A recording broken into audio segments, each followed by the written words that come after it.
여러분은 혹시 늘 내 곁에 있고 너무나 익숙하다 보니 함부로 대하고 상처 주는 사람이 있지는 않은지요?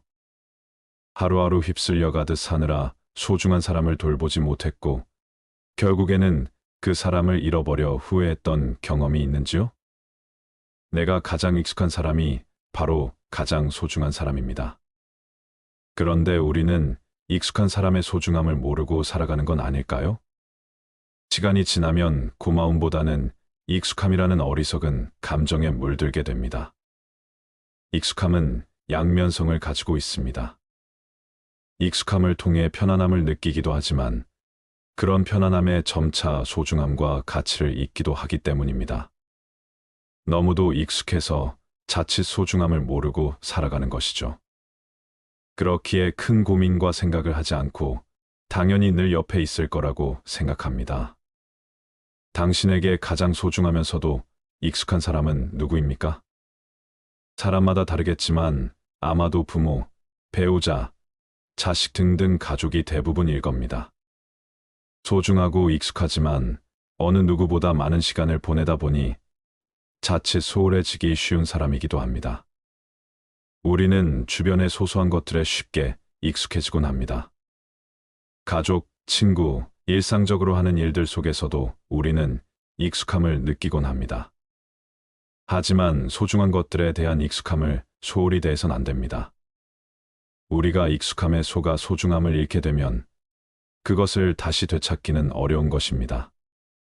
익숙함이라는 감정 때문에 소중함을 잊었다가 정작 그 사람이 없어지고 나서야 소중함을 깨닫는 것입니다. 또한 안개같이 사라질 명성과 명예에 집착을 하다가 더 중요한 것을 잃게 되기도 합니다.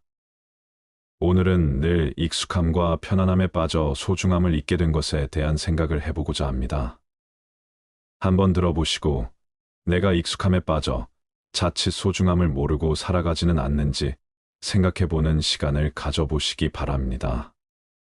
1년 전 아내와 사별한 김 씨는 아내에게 늘 미안한 마음뿐이다.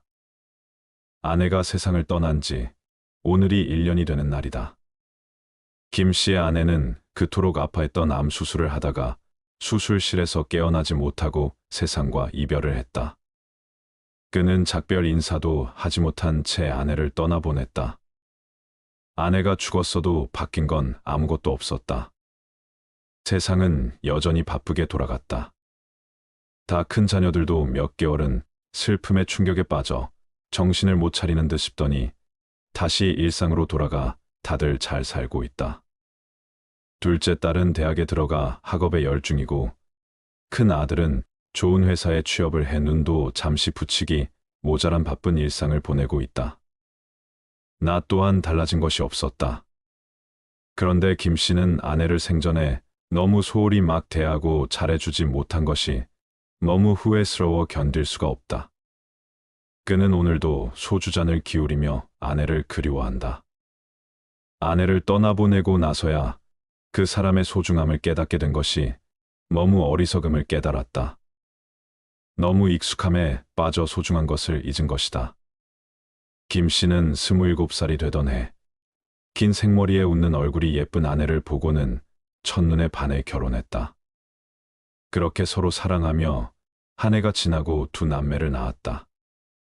박봉으로 점점 싸우는 횟수도 많아지며 그렇게 결혼 생활 20년이 훌쩍 지났다. 세월이 흘러 이제는 아내가 너무 편하고 익숙해져 버린 걸까요? 결혼하면 정으로 산다더니 아내 얼굴 보는 게 지긋지긋하게 느껴졌다. 어느 날 퇴근하고 돌아와 보니 아내는 아이들이 먹다 남은 음식을 먹고 있었다. 입가에 고춧가루가 묻은 것도 모르고 일찍 왔네 하며 반갑게 맞이한다. 여자로서의 매력은 고사하고 벌어다 주는 돈으로 집에서 피둥피둥 놀면서 편히 놀고 먹는 모습을 보면 부하가 치민다. 난 회사에서 상사와 동료에게 이리 치이고 저리 치이고 사는 게 뭔가 싶은데 마누라는 내가 벌어다 주는 돈으로 편히 놀고 먹는 거다. 난 대꾸도 안 하고 방에 들어와 답답한 넥타이를 풀고 침대에 누웠다. 아내가 내 모습을 힐끔힐끔 살펴보다가 회사에서 무슨 일 있었냐고 묻는다. 아내의 표정이 이제 꼴보기도 싫어 일부러 문을 크게 열었다가 쾅 소리가 날 정도로 닫았다. 문소리가 크게 들리자 방에서 아이들이 나와 아내에게 무슨 일이 있냐고 묻는다. 입가에 지저분하게 고춧가루가 묻은 걸 보고는 딸이 아내에게 이렇게 말한다. 엄마, 내 친구 엄마들 좀 봐봐. 내 친구들은 젊고 세련되게 하고 다니는데 엄마 그게 뭐야? 아내가 깔깔대고 웃는다. 아이들은 또 짜증난다는 듯 방 안으로 들어가 버린다. 짜증이 난다. 아내가 하는 모든 행동, 아내가 하는 말 모든 것이 다 짜증난다. 아내에게 이제는 무슨 말을 해도 답답하고 말이 통하지 않는다. 결국 안 되겠다 싶어 아내에게 각방을 쓰자고 말해 각방을 썼다. 각방을 쓰니 너무 편하고 생활이 너무 좋다. 아내와 잘 마주치지 않아 좋다. 아내는 이제 밥과 청소 등 집안 살림에만 필요한 존재다. 가끔씩 단둘이 저녁 식사를 할 때 아내는 내 눈치를 힐끔힐끔 보면서 방을 다시 합치면 안 되냐 물어보지만 무시하면 그만이다. 식탁이 쨍하고 깨질 정도로 젓가락과 숟가락을 놓고 아내를 노려보면 아내도 더 이상 말하지 않고 고개를 숙이며 밥만 떠먹는다. 생활비만 쥐어주면 아이들 키워주고 집안 살림해 주는 능력 좋은 뚱뚱한 파출부다.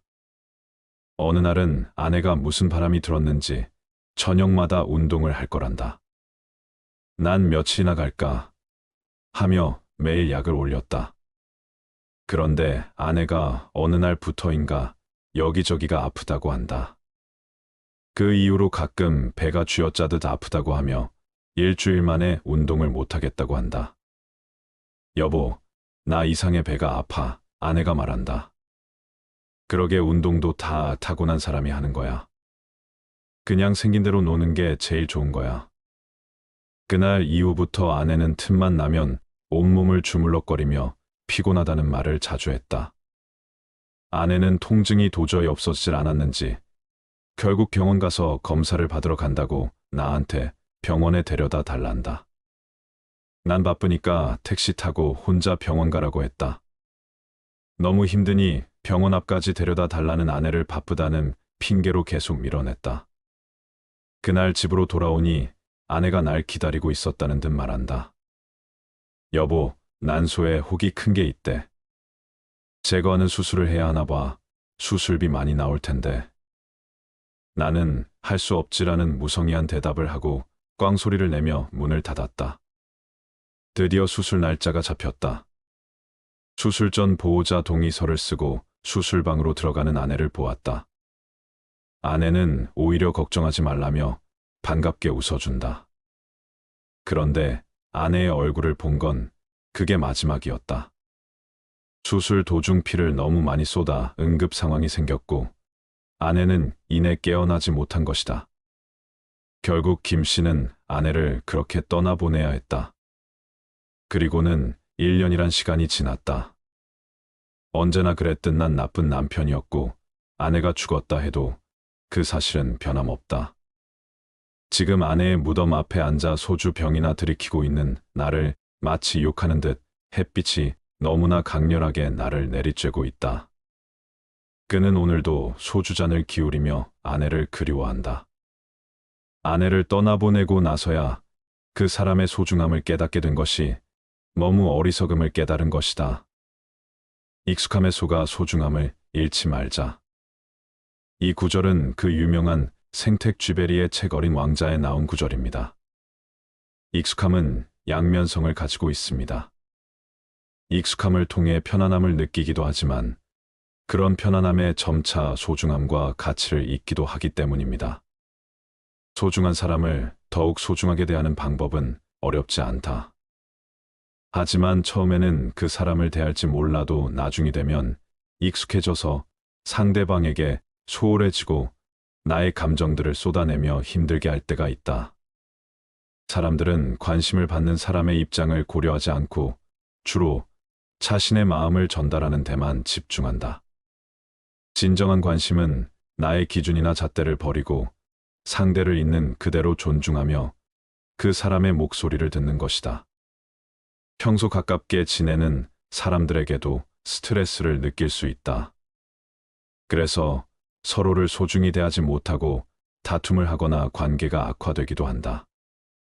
이러한 문제는 사전에 예방하고 조심하면 충분히 서로에게 상처를 주지 않고 오히려 관계가 더 좋아질 수 있다. 다음은 소중한 사람을 소중하게 대하는 방법 5가지를 말씀드릴게요. 평소에 가깝게 지내거나 소중한 사람이 있다면 이렇게 한번 해보세요.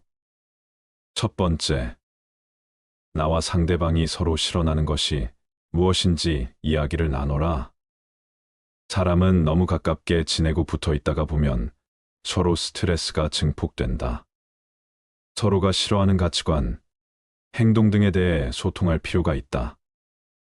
아무리 99%가 좋아도 1%가 싫으면 1%가 100%로 느껴지는 법이다. 두 번째, 상대방을 존중하라. 대화를 할 때는 나의 마음을 전달하기 전에 그 사람이 어떻게 받아들일까를 먼저 생각해야 한다. 상대방을 고유의 인격체로서 존중해 주어야 마음을 열 수 있다. 세 번째, 자신의 컨디션에 대해 사전에 알려주어라. 내 컨디션이 좋지 않을 때는 당연히 모든 것이 예민하고 짜증이 난다. 자신이 상처받아 있으면 다른 사람에게 진심으로 배려할 수 없다. 상대방이 그걸 알아야 나를 대할 때 조심히 대할 것이고 트러블이 생기지 않는다. 네 번째, 상대방과 내가 다르다는 것을 인정하라. 설사 가족이라도 사람은 모두 자라온 환경이 다르다. 그러기에 상대방의 행동이나 태도가 이해되지 않는 부분이 많을 것이다. 사람은 독립된 인격체이고 모두 다르다. 다섯 번째, 상대방에게 감사하고 관심을 가져라. 상대방이 내 곁에 존재한다는 이유만으로도 내 인생이 풍부해질 수 있다. 그 사람 존재 그 자체에 감사하라. 일시적인 관심이 아니라 지속적인 관심을 주어라. 상대방의 행동을 보고 이야기를 경청하며 관찰하고 관심을 주어라. 여러분, 조금씩 상대방을 배려하고 이해한다면 소중한 사람과의 관계가 깨지는 일을 예방할 수 있을 것입니다. 하루를 열심히 살아내느라 상대방의 소중함과 사랑을 알아차리지 못하는 순간들이 있습니다. 지나고 나면 불현듯 상대방이 소중했음이 깨우쳐지는 순간들이 있지요. 중고등학교 학창시절 내내 외국으로 유학을 가서 국내에 없었던 박모 씨는 요즘 들어 고민이 많습니다. 국내로 돌아오니 나를 조건 없이 사랑해 주었던 사람들이 나의 곁을 떠났기 때문이다. 유일하게 유학을 지지해 주셨던 할머니는 지병으로 나를 알아보지 못하시고 나를 유난히 예뻐하셨던 할아버지는 암으로 돌아가셨다. 왕복만 이틀이 걸리는 한국과 미국의 거리상 할아버지의 장례식은 참여조차 할 수 없었다. 어느 날 친한 친구가 할아버지랑 영화를 보러 갔었다고 말하는데 갑자기 눈물이 나왔다. 영화 보는 것을 좋아하던 할아버지였는데 나는 왜 살아생전 그렇게 하지 못했을까 후회가 되었던 것이다. 내가 받았던 큰 사랑을 돌려줄 수 없음에 마음이 너무도 괴로운 것이다. 그리고는 도대체 내게 중요한 가치는 무엇인지, 인생의 의미는 무엇인지, 긴 세월 가족과 소중함을 등지고 얻을 수 있는 것은 무엇인지 고민하게 되었다. 아무리 돈과 명예, 일확천금을 얻은들 그 가치들은 이미 내가 잃어버린 소중한 사람들을 살려낼 수는 없기에 말이다. 소중한 사람을 잃었을 때 우리는 극심한 슬픔을 느낍니다. 이제 더 이상 그와는 이 세상에서 함께할 수 없다는 데에서 오는 절망입니다. 떠나보내는 이와의 관계가 가까우면 가까울수록 더 큰 슬픔을 느낍니다. 가까이 있을 때 소중함을 알기란 어렵습니다. 멀어져 가고 있을 때 깨닫고 이미 닿을 수 없을 때 후회하게 되지요. 방심했다간 돌이킬 수 없게 될 것이며 후회해봤자 그땐 이미 내 사람을 놓친 것입니다. 여러분, 땅 위에 농사를 짓는다고 생각해 보세요. 내가 직접 씨앗을 심고 가꾸며 공을 들여 농사를 짓는다면 우리는 내가 열심히 노력해 얻게 된 결실에 집중할 것입니다. 그런데 그 결실이 만들어질 수 있는 기반을 만들어 준 땅에는 관심을 보이지 않습니다. 하지만 생각해 보세요. 만약 이 땅이 없었다면 내가 농사를 지을 수 있는 환경조차 만들어지지 못했을 것입니다. 익숙함에 속아 소중함을 잃지 않기 위해서는 끊임없는 노력이 필요합니다. 함께하는 소중함에 소홀하면 함께했던 순간들이 간절해집니다. 다음이 있을 거라는 당연한 생각은 마세요. 기회는 다음을 기다려주지 않습니다. 매 순간이 평생에 한 번이라는 것을 잊지 마세요. 우리의 일상 속에서도 소중한 것들에 대한 감사와 관심을 잃지 않도록 하며 익숙한 것들을 항상 정확히 바라봐야 합니다. 소중한 것들을 놓치지 않고 지켜내기 위해 우리는 끊임없는 노력을 기울여야 합니다. 함께 소중한 순간을 만들어가며 소중함을 잃지 않기 위해 노력합시다. 우리가 인생을 살아가다 보면 다른 사람들과 마주치지 않고 살아갈 수 없을 뿐만 아니라 또한 아무 도움도 받지 않고 혼자 살아갈 수도 없습니다. 누구나 많은 사람들을 만나고 그 사람과 인연이 되고 또한 만남이 있으면 헤어짐이 있습니다. 나이가 들어서 인성이 좋지 않은 사람들과 시간을 보내면 인생이 더욱 피곤해지고 우울해지는 법입니다. 다음은 부처님 말씀을 바탕으로 인간관계 속에서 우리가 어떻게 살아가야 할 것인가에 대한 지혜를 배워보도록 하겠습니다. 아무리 친하더라도 남에게 속하지 말라. 온전히 자신에게도 속하지 말고 온전히 남에게도 속하지 말라. 오직 자신만을 위하는 자는 모든 것을 자기 자신만을 위해 얻으려고 한다.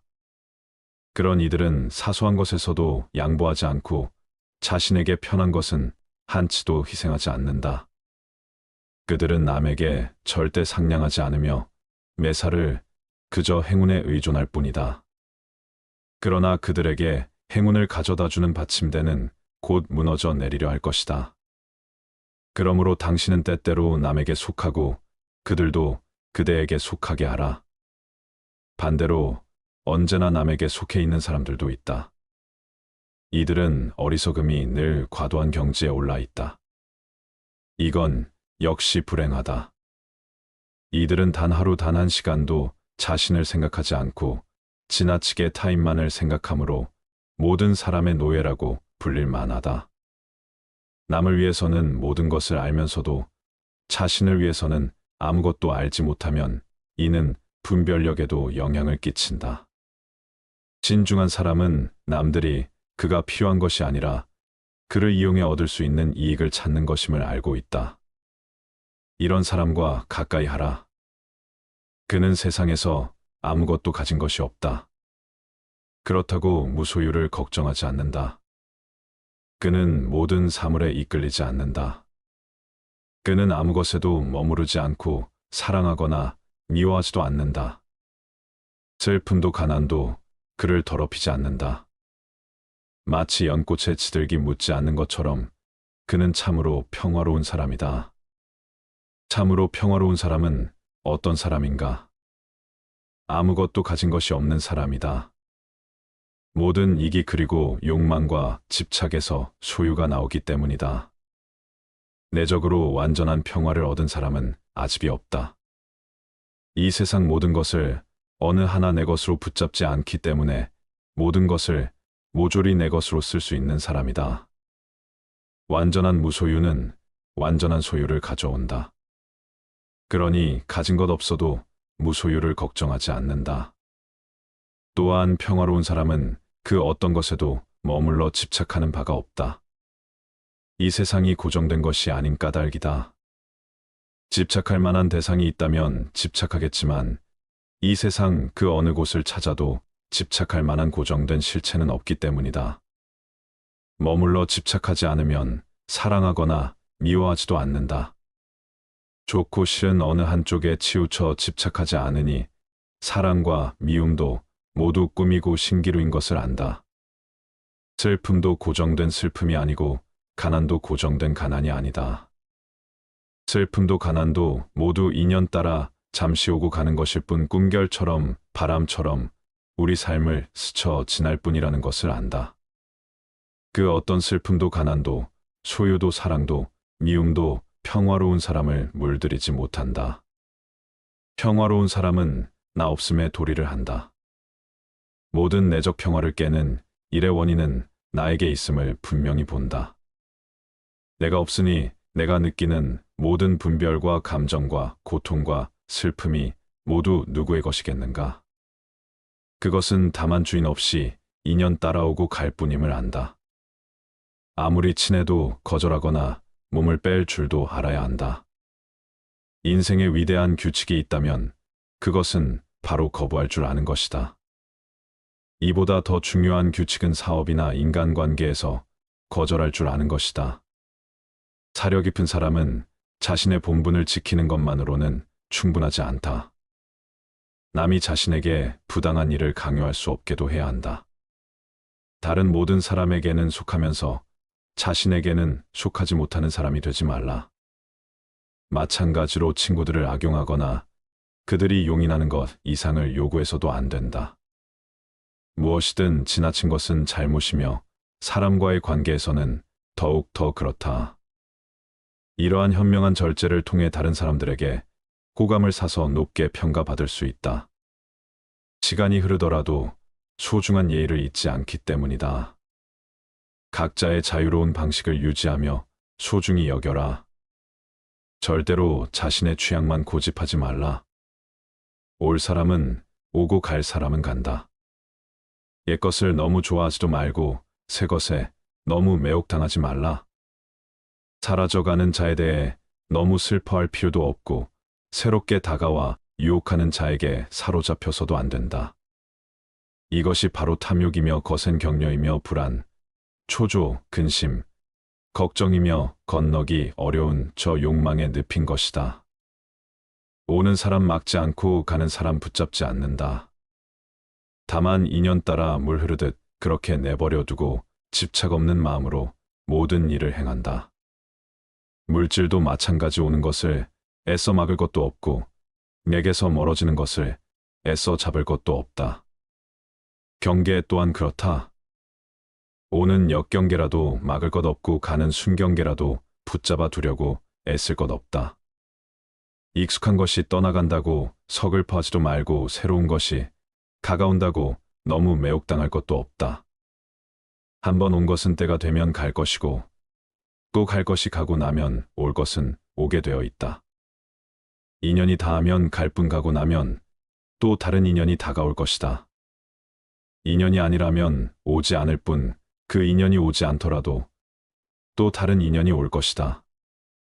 뭘 어떻게 하려고 하는 마음만 다 놓아버리고 살면 물 흐르듯 그냥 살면 오고 갈 것도 없고 좋고 싫을 것도 없고 맞고 틀릴 것도 없고 성공도 실패도 없고 바람도 성취도 없고 다 좋을 뿐 그냥 좋고 싫을 것도 없이 그냥 그러할 뿐이다. 올 것들은 정확히 오게 되어 있고 갈 것들은 정확히 가게 되어 있다. 붙잡는다고 갈 것이 오는 것도 아니고 등 떠민다고 올 것이 가는 것도 아니다. 모든 것을 인연에 맡기고 받아들이라. 자연스러운 삶의 흐름에 몸을 맡기라. 법계강에 온 존재를 내맡기고 흐름을 따라 담아 흐르라. 이 길로 가려고 애쓸 것도 없고 저 길로 가지 않으려고 애쓸 것도 없다. 이미 지나 온 길을 거슬러 되돌아가려고 후회하지도 말고 아직 오지 않은 길을 빨리 도착하려고 애쓸 것도 없이 다만 온몸의 힘을 빼고 함께 따라 흘러라. 천한 사람을 멀리하라. 태어나면서부터 천한 사람이 되는 것이 아니며 태어나면서부터 귀한 사람이 되는 것도 아니다. 그 사람의 행위에 의해서 천한 사람도 되고 귀한 사람도 되는 것이다. 왕족이나 바라문으로 태어났다고 귀한 사람이고 천민으로 태어났다고 천한 사람이 아니다. 사람은 태생에 의해서 귀하고 천해지는 것이 아니라 그 행위에 의해서 천하고 귀하게 된다. 돈이 없다고 지위가 낮다고 천한 사람이 되는 것이 아니고 행위에 의해서 그렇게 된다. 아무리 높은 지위에 있고 심지어 성직에 있더라도 그 사람의 행동이 천하다면 그 사람은 천민이 되지만 아무리 낮은 지위의 사람이라도 그 행동이 귀하다면 그 사람은 성직에 있는 것이다. 어떤 종교를 믿고 신앙하느냐에 따라 천당을 가고 지옥을 가는 것이 아니고 그 행위에 의해서 가는 것이다. 불교를 믿지 않더라도 그 행위가 올바르면 좋은 곳에 가서 나지만 불교를 아무리 진지하게 믿고 기도하더라도 그 행위가 올바르지 않으면 다른 곳에 갈 수 없다. 하느님을 믿고 믿지 않고에 따라 지옥과 천당을 오고 가는 것이 아니라 그 사람의 행위에 따라 오고 간다. 예수 천당 불신 지옥이 아니라 선행 천당 악행 지옥이다. 천당과 지옥의 종교에 차별은 없다.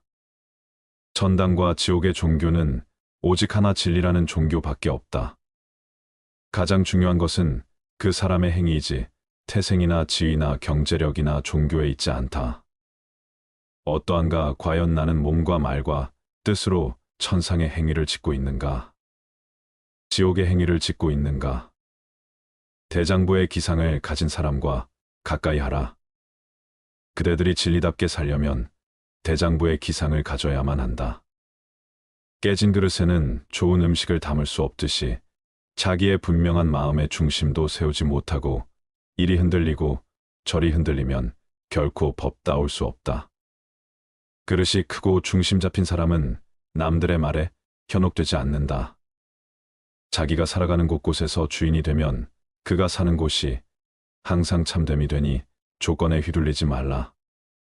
우리가 세상을 살아가면서 갖춰야 할 가장 중요한 가치가 바로 당당한 자기 중심을 세우는 일이다. 우리 삶의 모습은 늘 주변 상황에 이끌리고 조건에 휘둘리며 칭찬과 비난에 휘둘리곤 한다. 그것이 다 자기 중심이 서 있지 못한 탓이고 그릇이 작은 탓이다. 그릇이 크고 자기 안에 중심이 선 사람은 남들의 말에 휘둘리지 않고 상황이나 경계에 휘둘리지 않으며 언제나 자기가 발 딛고 서 있는 바로 그곳에서 주인이 된다. 스스로 주인이 되어 사는 것이야말로 참 사람의 행위다. 누구라도 자신이 살아가는 곳곳에서 주인공이 되면 그가 서 있는 곳은 다 진실한 것이다. 그 어떤 곳에 있더라도, 그 어떤 상황, 그 어떤 사람과 함께 있더라도, 그 어떤 장소에 있더라도 지금 이 순간 내가 있는 바로 그곳에서 주인공이 되어야 한다. 내가 발 딛고 서 있는 지금 여기가 가장 중요한 삶의 순간이고 참된 순간이다. 다른 곳 다른 순간을 찾지 말라. 바로 지금 여기이지 다른 곳 다른 때가 아니다. 어느 곳에서라도 주인으로 살지 객으로 살지 말라. 나 자신으로서 사는 것이 주인공으로 사는 것이다. 남처럼 누구처럼 살려고 하지 말라. 누구처럼 살려고 했을 때 그것은 벌써 지금의 나를 인정하지 않는 것이고 비교 속에서 행복을 얻으려는 것이다. 이 세상에 하나밖에 없는 나 자신의 빛을 찾고 그 빛으로 삶을 사는 것, 그것이야말로 가장 진실한 삶이다. 자신이 살아가는 바로 그곳에서 지금 그 모습으로 주인공이 되면 바로 그 자리가 진실의 자리다. 삶의 힘을 빼라.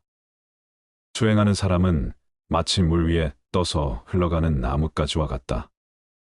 양쪽 기슭에가 닿지도 않고 누가 건져가지도 않고 소용돌이에 휩쓸리지도 않고 썩지도 않는다면 이 나뭇가지는 마침내 저 드넓은 바다에 다다를 것이다.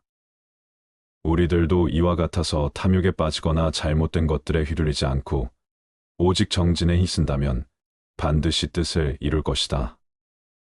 물 위에 떠 흐르는 나뭇가지, 내 존재가 저 물 위에 떠서 흘러가는 나뭇가지가 되도록 하라. 나뭇가지는 억지로 마른 땅으로 가려 애쓰지 않고 빨리 가려고 애쓰지도 않으며 양갈래 길이 나오더라도 어느 한 길을 고집하지 않고 다만 큰 물줄기의 흐름을 타고 완전히 온 존재를 그 흐름에 맡겨 흐를 뿐이다. 그렇듯 흐름에 들 때에만 비로소 썩지 않은 채 저 드넓은 바다에 다다르는 것이다. 수행자가 자신의 존재를 완전히 내던지고 어떻게 살려고 애쓰는 흔적을 지워버리고 어느 한쪽의 것만을 선택하려는 노력을 던져버리고 삶의 어떤 상황에도 흔들리지 않으며 빨리 가려고도 늦게 가려고도 애쓰지 않고 다만 우주적인 삶의 큰 물줄기에 온 존재를 내맡긴 채 흐르기만 할 수 있다면 그는 반드시 큰 자성의 바다에 다다를 것이다. 내 앞에 펼쳐진 인생이라는 흐름을 거스르지 말고 완전히 나뭇가지처럼 나를 버리고 내맡겨보라.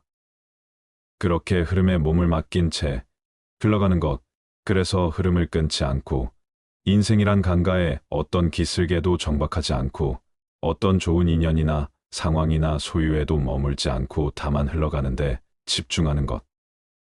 그런 노력 없는 쉼이 자연스러움, 그것이 바로 정진이요, 수행이고 명상이다. 그렇게 완전히 삶의 힘을 빼고 그저 내맡기고 흐름에 드는 것, 그래서 이미 지나온 과거나 아직 다다르지 않은 미래에 무엇이 오게 될지는 아예 생각조차 하지 않고 다만 흐르기만 할 때, 그때 우리는 저 태양을 만날 것이다. 인생의 힘을 빼라. 나뭇가지처럼 힘을 빼고 모든 노력을 버리고 모든 기대와 욕구를 버리고 다만 흘러가라. 남에게 베푼 은혜를 잊어라. 지혜 있는 사람은 힘들여서 착한 일을 하고도 자기가 한 선행에 매달리지 않는다. 선행을 하고서도 그것을 잊어버리지 못하면 교만한 마음이 생겨 윤회의 굴레를 벗어나지 못한다. 선행을 하고서도 그것을 잊어버릴 줄 아는 사람이라야 모든 번뇌 망상에서 벗어날 수 있는 것이니 부지런히 선행하되 마음에 집착을 두지 말라. 참된 선행은 선행을 모른다. 참된 나눔은 나눔을 모른다. 스스로 베품을 실천하고 선행을 나눔을 실천하고서도 스스로 마음에 담아두지 않고 잊어버렸을 때 그 선행은 완성된다. 상대방에게 무언가를 나누어 주었다고 해서 그것이 선행인 것은 아니다. 다만 그것은 공간적으로 자리를 옮겨갔을 뿐이다. 그리고 그 옮김 또한 자기가 있어야 할 자리의 때가 되어 옮겨갔을 뿐이다. 그저 그것이 있어야 할 바로 그 자리에 인연 따라 갔을 뿐이다. 문제는 바람이 불어왔다가 불어가듯 잠시 내게로 왔다가 스치고 간 것에 대해 내 것이니 하며 있지도 않은 소유의 관념을 풀어넣는 데서 시작되었다. 내 것이 다른 사람에게로 간 것이 아니다. 그저 가야 할 인연 따라 제 길을 갔을 뿐이다. 거기에 나눔이니 선행이니 하는 관념을 풀어넣지 말라.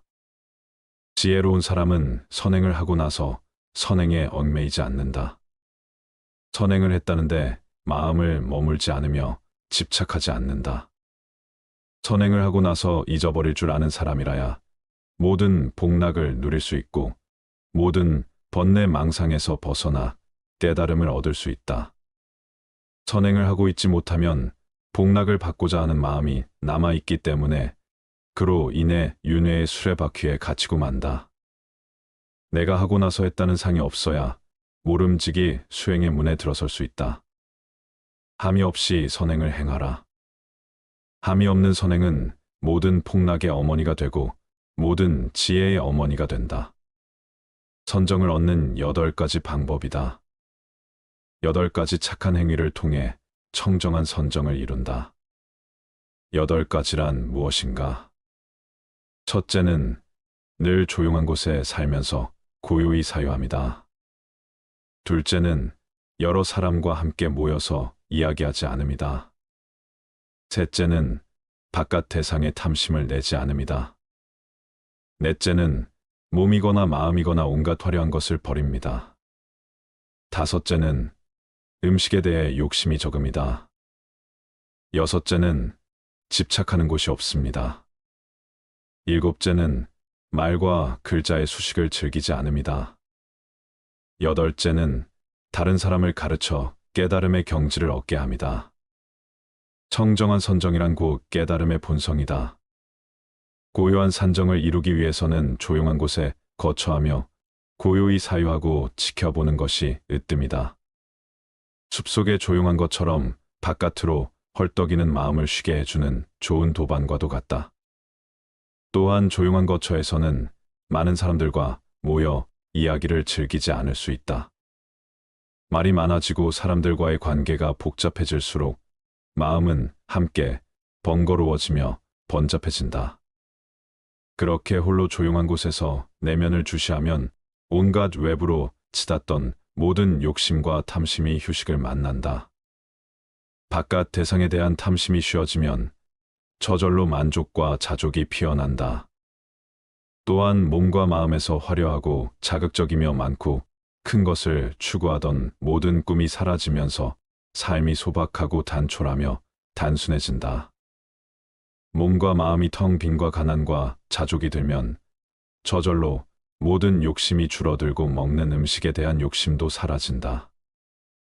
음식이 곧 몸을 규정짓고 몸은 이어 마음을 규정짓기 때문에 음식이 맑아지면 몸도 맑아지고 따라서 마음도 청정해진다. 청정해진 몸과 마음은 어디에도 걸림이 없다. 집착하여 마음 둘 곳이 없다. 그러면 저절로 말과 글을 즐기는 일이 줄어든다. 말과 글을 즐기면 그만큼 번잡해진다. 말과 글이 수식을 줄인다는 말은 내면에서 끊임없이 올라오는 온갖 생각과 번뇌들을 줄인다는 의미이기도 하다. 내면에서 끓어오르는 생각과 번뇌가 쉬워지면 마음은 인의 지고의 평안과 청정한 선정에 다다른다. 이렇게 선정을 성취하고 나면 한없는 자비가 생겨나고 그 자비는 다른 사람에게로 깨달음을 전해 얻게 하는 원동력이 된다. 떠날 때 흔쾌히 보내주라. 일단 이 세상에 태어난 모든 것은 죽음으로 돌아간다. 반드시 생명은 다 할 때가 있다. 이루어진 것은 반드시 없어지고 모아진 것은 반드시 흩어지게 마련이다. 젊음은 오랫동안 지속되지 않고 추색은병을 불러들인다. 고통의 수레바퀴는 끝없이 구르고 굴러서 쉬지 않는다. 이 세상은 덧없는 것이므로 이 세상에 살고 있는 모든 존재에게 영원한 즐거움은 없다. 이 세상에 항상 하는 것은 없다. 항상 하는 것이 없다는 그 진리만이 다만 항상 할 뿐이다. 태어나면 반드시 죽고 젊음은 시들어가고 부귀는 빈천으로 돌아가며 모인 것은 흩어지게 마련이다. 항상 하지 않는 것은 괴로움이다. 언젠가는 사라질 것에 대해 집착하거나 붙잡으면 반드시 괴로움이 오게 된다. 우리가 괴로운 것은 이 때문이다. 항상 하지 않는데 붙잡고 집착하고 욕심을 부려 항상 하길 바라고 내 곁에 있어 주길 바라며 내 것으로 만들길 바라기 때문이다. 항상 하지 않는 것을 붙잡아 묶어두려 하니 결국 남는 것은 허망함과 공허감뿐이다. 이 세상 그 어떤 것도 항상 하지 않으므로 우리가 이 세상에서 집착할 것은 어디에도 없다. 붙잡아 두지 말라. 내 곁에 언제까지고 있어줄 것이라 기대하지 말라. 그 어떤 것에도 내 것이라는 생각을 버려라. 세상 모든 것은 잠시 왔다가 인연이 닿으면 가야 할 때를 알고 분명히 떠나간다. 떠나갈 때 아쉬움이 남지 않을 정도만 마음을 주라. 헤어질 때 담담하게 받아들일 수 있을 정도만 정을 주라. 이별의 순간이 올 때 너를 만나 행복했노라는 영만으로도 흔쾌히 보낼 수 있을 정도로만 사랑을 하라. 언젠가 우리 모두에게 이별은 어린이 이별의 순간이 올 때 맑은 미소를 띄우며 보내줄 수 있는 것들을 다만 곁에 두라. 가장 아름다운 인연은 만나면 만나서 좋고 떠나더라도 큰 아쉬움을 남기지 않는 인연이다. 좋아도 너무 과하게 좋아하지 말고 싫어도 너무 과하게 싫어하지 말라. 또한 내 주위의 모든 이들에게 나 또한 그런 인연으로 남으라. 연이어 화살을 맞지 말라. 어리석은 범부나 지혜로운 사람이나 사물을 대하게 되면 좋다거나 나쁘다는 생각을 일으킨다. 그렇다면 이 두 사람의 차이는 무엇이겠는가? 범부들은 자기의 감정의 포로가 되어 집착하지만 지혜로운 사람은 감정을 갖더라도 그것의 포로가 되지는 않는다. 그래서 어리석은 사람은 두 번째 화살을 맞는다고 말하고 지혜로운 사람은 두 번째 화살을 맞지 않는다고 말한다. 이를테면 누군가가 나를 미워하여 욕을 하고 시비를 걸어올 때 그것은 첫 번째 화살을 맞는 것이다. 그러나 그 말 한마디에 휘둘리고 괴로워할 이유가 무엇인가? 어리석은 사람은 욕을 들음으로써 괴롭고 연이어 그 괴로운 감정의 포로가 되어 오랫동안 그 욕 한마디에 집착함으로 또 한 번 괴롭다. 그러면서 온갖 화를 일으키고 복수를 생각하거나 똑같이 되갚아 주려는 성냄을 일으킴으로써 몇 번이고 괴로운 화살을 연거푸 맞는다. 이것은 두 번째 화살뿐 아니라 세 번째, 네 번째 화살을 연이어 맞는 격이다. 첫 번째 화살은 인연 따라 생겨나는 어쩔 수 없는 현실이라면 두 번째 화살부터는 내가 그 현실에 대한 좋고 나쁘다는 판단 분별을 일으키면서 생겨나는 것이다. 즉 두 번째 화살부터는 내가 만들어낸 것이니 무엇 때문에 내 스스로 고통을 만들어 내 스스로 만든 고통에 빠져 괴로워해야 하는가? 누군가가 나에게 돈을 빌려 형편상 갚지 못한다면 그것은 어쩔 수 없는 첫 번째 화살을 맞는 것이지만 그로 인해 그를 원망하고 욕하면서 괴로워한다면 그것은 두 번째, 세 번째 화살을 연거푸 맞는 것이다. 사랑하는 사람이 나를 버리고 다른 사람에게 갔더라도 그것은 첫 번째 화살을 맞은 것이다. 이미 마음이 떠나 어쩔 수 없는 현실이라면 애써 증오하거나 복수하려 하거나 잊지 못하면서 두 번째, 세 번째 화살을 맞을 필요는 없지 않은가. 맨 땅에 누워도 행복하라. 모든 고뇌를 벗어나고자 한다면 마땅히 만족할 줄 알라. 넉넉함을 알면 부유하고 즐거우며 평화롭다. 그런 사람은 비록 맨 땅에 누워 있을지라도 편안하고 즐겁지만 만족할 줄 모르면 설사 천상이 있을지라도 흡족하지 않을 것이다.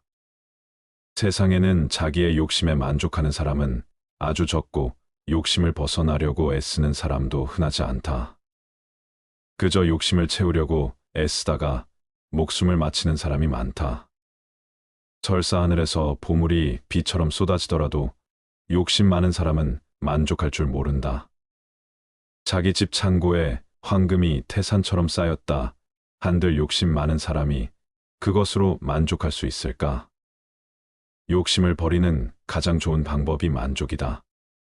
죽지 않을 만큼 먹을 수 있고 입을 수 있고 잘 곳이 있다면 최소한의 소유를 가지고 있다면 누구든 바로 그 자리에서 행복할 수 있다. 사실 최소한의 소유만 보장이 된다면 누구에게나 행복이 가능성은 열려 있다. 최소한의 의식주의 해결, 그 이상을 가지고도 불행한 사람이 있다면 그의 불행은 물질의 문제가 아니라 마음의 문제다. 의식주를 어느 정도 해결하고 사는 우리들이 많이 벌고 사는 데 있는 것이 아니라 그마저도 소유하지 못한 수많은 이들을 위한 나눔과 자비를 실천하는 데 있다.